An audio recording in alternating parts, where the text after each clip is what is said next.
Welcome back to the channel. Today's video is another episode of new metal releases, and this episode is for February 6th. This is the weekly series where I take a look at brand new metal albums that just dropped over the weekend. In this episode, we're covering a wide range of styles. There's extreme metal from legendary pioneers, melodic and atmospheric progressive bands, traditional heavy metal with a strong 80s energy, symphonic metal with big vocals, and even some groove metal that surprised me more than I expected. As usual, I briefly introduce each band, talk about the album, mention a few standout tracks, and give each release a score out of 10. The twist is that these albums will be ranked from my lowest score to my highest score, so we'll be building toward the album that impressed me the most this week. So let's get started.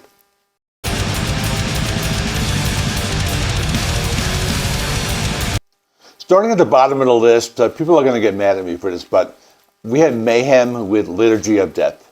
Mayhem is one of the most important bands in black metal history. They formed in Norway in the mid-1980s. They're considered a cornerstone of the second wave of black metal. Their influence on the genre is massive, from the raw sound to the dark themes and extreme presentation. It's a band that means a lot to black metal fans. Liturgy of Death is their 7th studio album, released on February 6, 2026. It is being praised by many black metal fans as one of the strongest extreme metal releases of the year. That said, I want to be honest here. This style of black metal is not really in my comfort zone. When I personally enjoy black metal, it usually needs to be more experimental, more atmospheric, or a little more accessible. This album is aimed pretty much at diehard fans of traditional, aggressive black metal. But with that being said, one of the tracks I did like was called Despair. It was one of the singles. It starts with these ominous choir-type vocals, and that immediately sets a dark mood. The song is very fast with non-stop blast beats, but also switches vocal styles throughout, which helps keep it interesting. Another track that stood out was Funeral of Existence. This one had more atmospheric stuff mixed with the aggression. I could hear the guitars a bit more clearly here. Felt more immersive compared to some of the other tracks. And there's also Propitious Death, which is pure in-your-face black metal. The reason I like this one more than I expected is that it eventually slows down and introduces some heavier chugging guitar parts, which added some contrast. Overall, I understand why this album is getting a lot of praise in the black metal community, but for me personally, it's a 7 out of 10. I know many people will disagree. That's totally fine. Let me know in the comments what you thought about this one.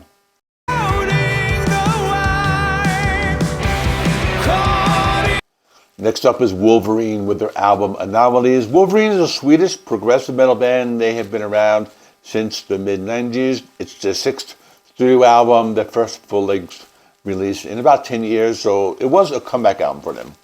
Before this, I honestly had never really listened to Wolverine, so this was my first real exposure to the band. Musically, they sit somewhere between progressive metal and atmospheric rock. If I had to compare them to another band, I'd say they are similar to Catatonia, especially in the way they balance heaviness with melody and mood. One track I liked was My Solitary Foe. This is a more laid-back, atmospheric song with textured guitars rather than aggressive riffing. The vocals are layered, which gives them a harmonized, almost hypnotic feel. Another song that stood out was Nightfall. This track was very melodic and uses call and response style vocals in the verses, which I thought worked very well. It's emotional without being overly dramatic. The closing track, The Scarlet Tide, was also a highlight. It has a slow build, driven by a steady bass line, and gradually adds layers as the song progresses. While I did enjoy parts of this album, it didn't quite hit as hard as I wanted it to. Compared to some of the other progressive metal releases, it felt a little too restrained for my taste. Because of that, I'm giving Anomalies 7.3 out of 10. If you like atmospheric, melodic prog metal, this might be right up your alley. But for me, it was just okay.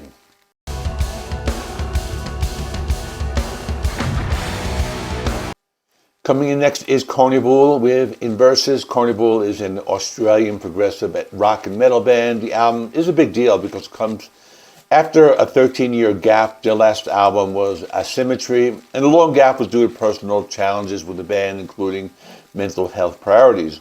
I personally discovered Carnival around 2019 when I was searching for bands similar to Tool after Tool released their most recent album, and interestingly enough, Carnival also returned after a 13-year gap, which makes the comparison even more interesting. On Inverses, the band delivers a very polished, modern, progressive sound. The opening track, Ghost, is very spacey and atmospheric. It reminds me a lot of modern Radiohead with its ambient textures, but also features down-tuned guitars and heavy chugging riffs underneath. Another standout track was The Drone. This one's dark, trippy. It definitely leans into a Tool-like territory. It has a hypnotic feel, it pulls in slowly. I also liked All It Takes. The song features some very heavy guitar riffs, but what really stood out to me was the unique drum pattern. The rhythm section does a lot of interesting things throughout the track. Overall, I think it's an album that might grow on me over time. I actually think it sounds better with headphones than just on regular speakers because there are so many layers and details in the mix. For now, I'm giving Inverses 7.5 out of 10. I can see that score going up with more listens.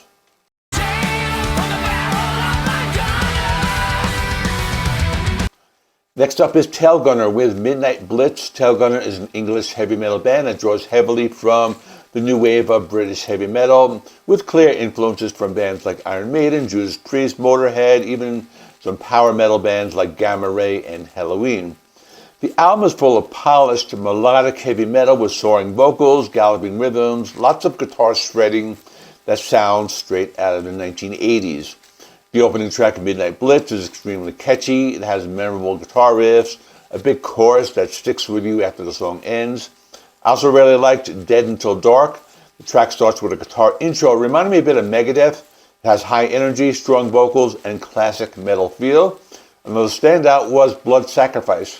The song is fast, aggressive, packed with neoclassical style guitar shredding. Finally, Eye of the Storm. It features some of the most memorable guitar riffs on the album.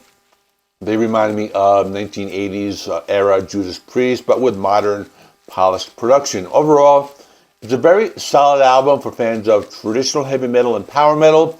I'm giving Midnight Blitz an 8 out of 10.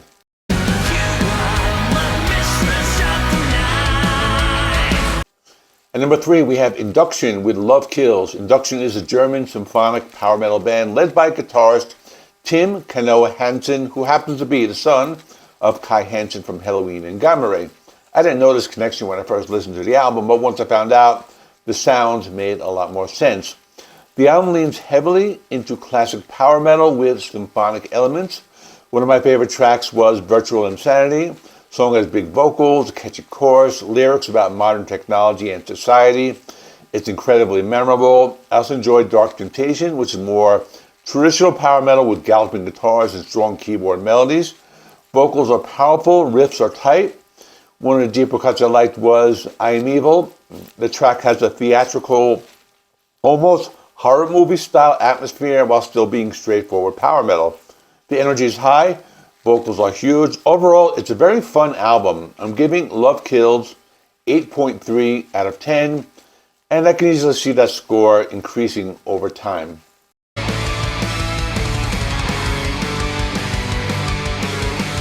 And number 2 is Epinikion with The Force of Nature. Epinikion, I'm not sure if I'm pronouncing it right, but they are a symphonic metal band from the Netherlands. They share a country with bands like Epica. Their approach is very different.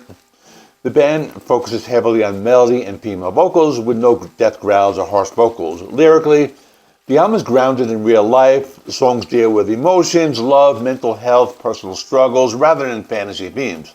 The title track, The Force of Nature, one of my favorites. It's upbeat, melodic, blends power metal energy with symphonic elements very well. Another standout is Monsters in My Head. The song deals with anxiety and mental health, has a folky feel with wind instruments. It's over 9 minutes long. Feels very epic and cinematic, almost like a fantasy movie soundtrack. I also liked Two Hearts. It's a power ballad and a love song. The softer approach worked really well here. Overall, I like the album more than expected. I'm giving Force of Nature 8.5 out of 10. It won't be for everyone, but for fans of symphonic metal, it should definitely Check it out.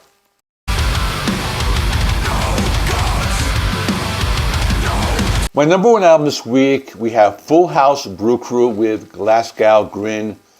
Full House Brew Crew is a Greek groove metal band, and if you watch the channel for a while, you know I have a bit of a bias when it comes to Greek metal bands. Greece is consistently one of my favorite bands for metal bands, and this album is no exception.